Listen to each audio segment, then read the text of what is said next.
I mentioned Belgium.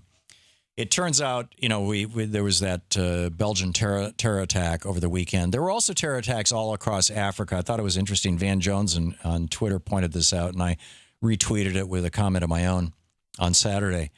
There were 13 or 14 suicide bombings that killed well over 100 people last Thursday, Friday, Saturday.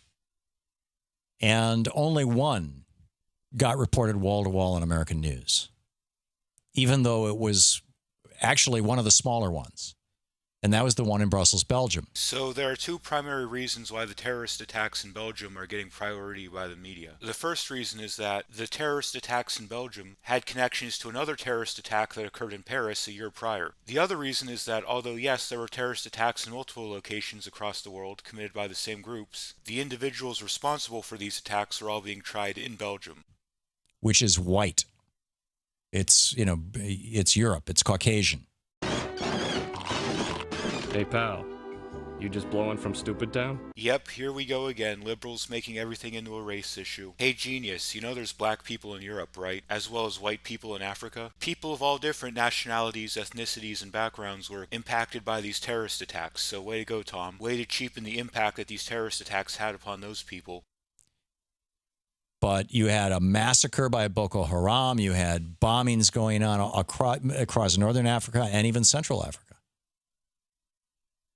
And nobody's reporting on them. Nobody's sending in camera crews.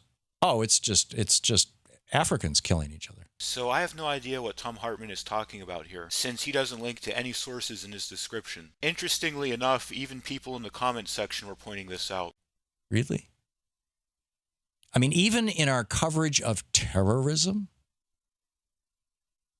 we're showing this bias. But in any case, of course, Thom wants there to be a bias, so he only looks for news articles that confirm this bias of his that he wants. As the old saying goes, when you're a hammer, everything looks like a nail. Now, Thom Hartmann, in his infinite wisdom, didn't link any sources in the description, so of course I had to go and research everything myself. I did find some news articles discussing terrorist attacks that occurred in Africa, but none of them had any connections to the 2016 Belgium attacks, which is what Thom Hartmann is trying to imply. Back to Belgium.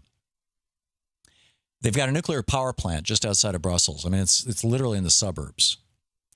And it turns out that the guys who blew themselves up had been doing surveillance on this power plant. And one of the workers at the power plant in the last couple of weeks had been murdered and his access badge had been stolen. And they found the camera, which has the surveillance video that was done by one of the suicide bombers of that nuclear power plant. So once again, since Thom Hartmann didn't link to any sources in his description, I had to do this research myself to try and verify whether or not this happened. From what I was able to gather, no nuclear power plants were actually targeted in these terrorist attacks. The attacks only targeted an airport and a metro station. The only information I was able to gather that's even remotely relevant here is that 2 nearby nuclear power plants were evacuated as precaution following the terrorist attacks, but there's no information to suggest that they were actually targeted by the terrorists. Nuclear power plants are bombs waiting to happen. How stupid are you? Wow, what a stupid thing to say. It just goes to show that Thom Hartmann doesn't know anything about nuclear power. Reactor-grade uranium is a lot different from weapons-grade uranium. Reactor-grade uranium is enriched 30 to 40%, while weapons-grade uranium is enriched 80 to 90%. Reactor-grade uranium is designed to release small amounts of energy over a longer period of time, while weapons-grade uranium is designed to release all the energy all at once. On top of that, modern reactors are built in with so many fail-safes and safety mechanisms that turning one into a bomb is damn near impossible. I'll link to a video by Shane Killian that discusses this further. It's time to just say no to nuclear power. So what you're saying is we should do away with one of the most efficient and carbon neutral sources of energy there are, all because you're paranoid about a terrorist attack that didn't even involve a nuclear power plant. Yeah, that makes perfect sense to me. I mean, frankly, this is not that different from the Keystone XL pipeline, which is a 1,000-mile-long terrorist target. Nuclear power plants are too.